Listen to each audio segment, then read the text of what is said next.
Welcome to another of the Rock Your World series from BOLDStone. We have an older countertop. It is a harvest gold. We're not going to be changing the color much. We're going to be turning it to a French vanilla. It's much lighter yellow. It's going to be looking like a finished granite rather than a Formica countertop with holes in it. Well, first thing we have to do is we have to remove all the fixtures and then sand it down so that we can have a good surface to adhere to. Then primer it. Then we'll go over it with the finish coat. Smooth that down to a nice flat finish. Then we'll take it, shear the top of that off so it's even smoother.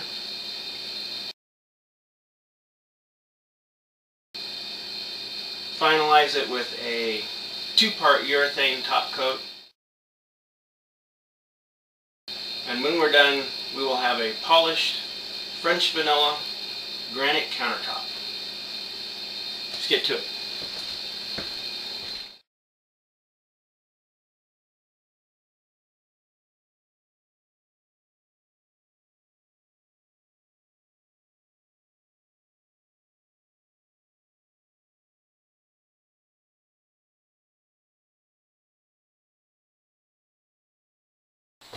Okay, we have the appliances removed. We've done our sanding on the tabletop. We have this clamped. There's some damage here. We took some still pictures of this to get some detail. We're going to level this off. Still have to remove the trimmer on the back side and block off all the holes so we don't get any dust and stuff down inside the holes we have to clean up in there. It'd be easier just to block it off now. Okay. Get to it. Remember your safety equipment. Gotta have your goggles. Gotta have your filter.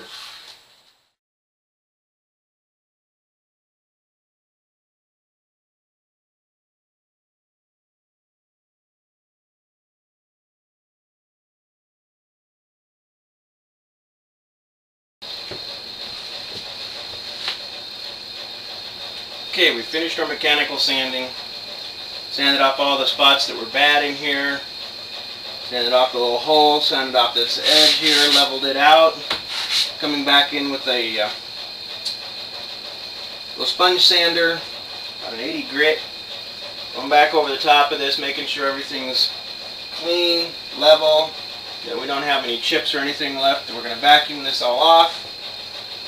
We're going to tape everything ready to put on our primer.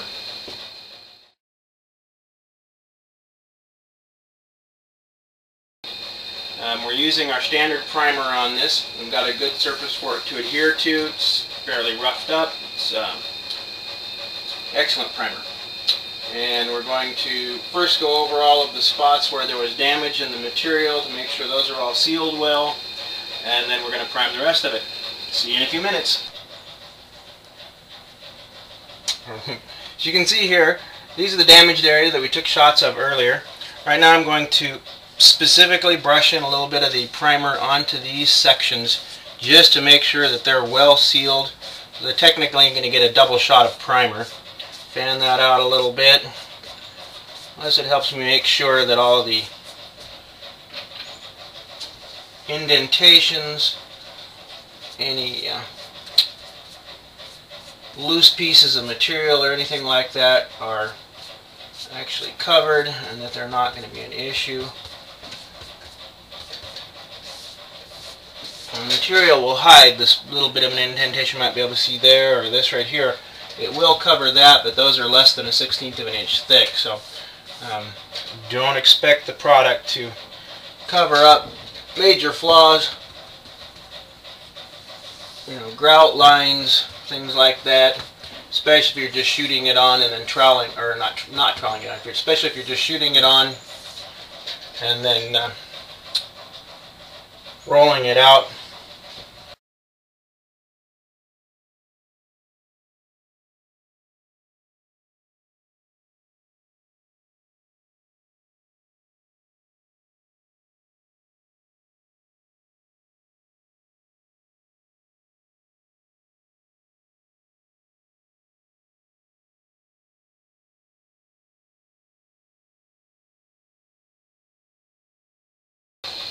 Okay, we've completed the priming.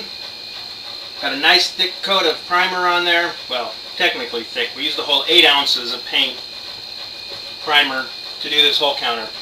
Now our primer is a sealer primer, so it will seal your substrate as well as give it a good primer coat, which is tintable. And we talked about that earlier, that normally I would have done this as a yellowish tint to it so that it would bring out the yellow color of the finished product. But we want this to be a little lighter product, so we've done a white underneath it, which actually gives it a little more glow, gives it a little brighter look to it, as well as a lighter color effect with that too. We're going to be shooting the product next. We're going to be spraying it on piece by piece, but first I want to show you some close-ups of the finished work that we did before, so you can see what they look like now. See this a little better. I guess that's as far out as I go. Okay, there was our damaged area. I don't know if you can see. Yeah, you can see a little bit of it there. There's our area that was way off, and you can see right here there is a bit of an indentation where the linoleum cover over the wood actually tore loose as we were leveling this off, but we've got a nice smooth level surface on this now, and then we're going to fill that in with our crack. As you can see, is a small line right now, just of unevenness, and I am going to hit that with the sandpaper. We finished all of the prep work. Everything's masked off. We have the primer down, as you can see, nice white countertop here. Wanting to lighten up our product.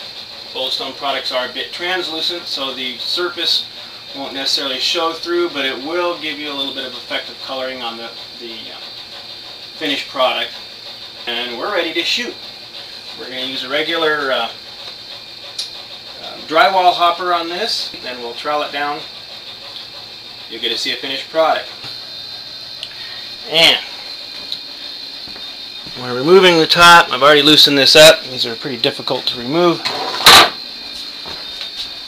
Notice there's a layer of liquid on this. This is a partial pail. I've already used some of this on another project. Normally the material's up around in here, but you can see there's a layer of liquid on top, and that's your binders. This one has a little bit of a yellow coloration to it. Helps it enhance that French vanilla look. We're going to stir it up. You want to use a proper stirring mechanism. This is a high viscosity mixer, well used, as you can see. I did clean it up. You want to make sure there's no rust or anything on these. When you mix that up, it can get into the product, leave brown marks. Here's our sturdy drill.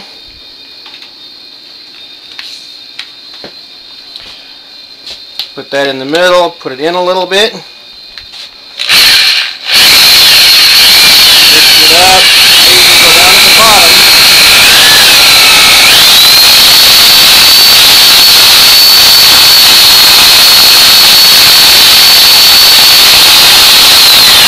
You want to be sure to mix up very well along the outside edges to the middle, but you do not want to scrape this part up here. See how there's a little bit dried on here from previous usage? Don't scrape that down in there. You're going to have some serious problems in the future because it'll clog up your sprayers, or it'll be chunky when you're trying to spread it out. But I'm going to continue doing this, and we'll be back in a minute.